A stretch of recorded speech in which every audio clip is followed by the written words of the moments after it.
میرے دوستوں اور بزرگوں، میرے نبی کی رحمت سے جانوروں نے بھی فائدہ اٹھایا۔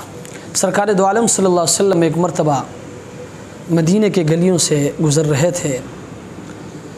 آپ نے دیکھا کہ ایک دیہاتی نے ایک ہرنی پکڑی ہوئی تھی۔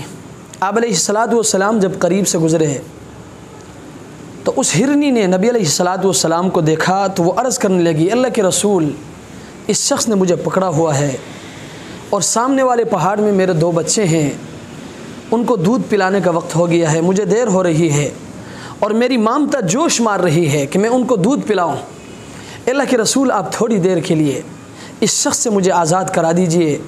چنانچہ سرکار دو عالم صلی اللہ علیہ وسلم نے اس دیہاتی سے فرمایا کہ اس کو تھوڑی دیر کے لیے چھوڑ دو، یہ اپنے بچوں کو دودھ پلا کر واپس آ جائے گی۔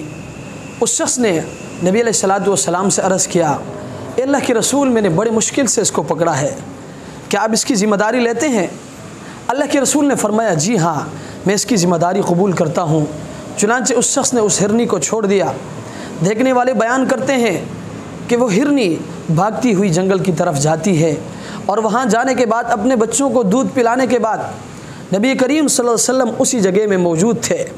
وہ ہرنی دوبارہ جنگل سے بھاگتی ہوئی واپس آ جاتی ہے تو نبی علیہ السلام اس کے مالک سے فرماتے ہیں، کیا آپ یہ ہرنی مجھے بھیج دو گے؟ تو وہ شخص عرض کرنے لگے، اللہ کے رسول، یہ میری طرف سے ہدیہ ہے۔ چنانچہ نبی علیہ السلام نے اس کو لیا اور وہیں اس کو آزاد کر دیا۔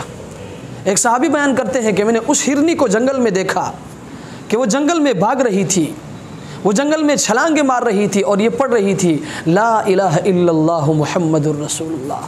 میرے دوستو، میرے نبی تو وہ عظیم ہستی ہے کہ ان کی رحمت سے جانوروں نے بھی فائدہ اٹھایا ہے۔ آج ہم نے اس نبی کی سنتوں کو چھوڑا ہے، آج ہم نے اس نبی کے سنتوں کو پامال کیا ہے۔ آئیں آج ربیع الاول کے اس مہینے میں آج سے ہم سب یہ عزم مصمم کرتے ہیں کہ آج کے بعد ہم نبی علیہ السلام کی ایک ایک سنت کو اپنی عملی زندگی میں لائیں گے۔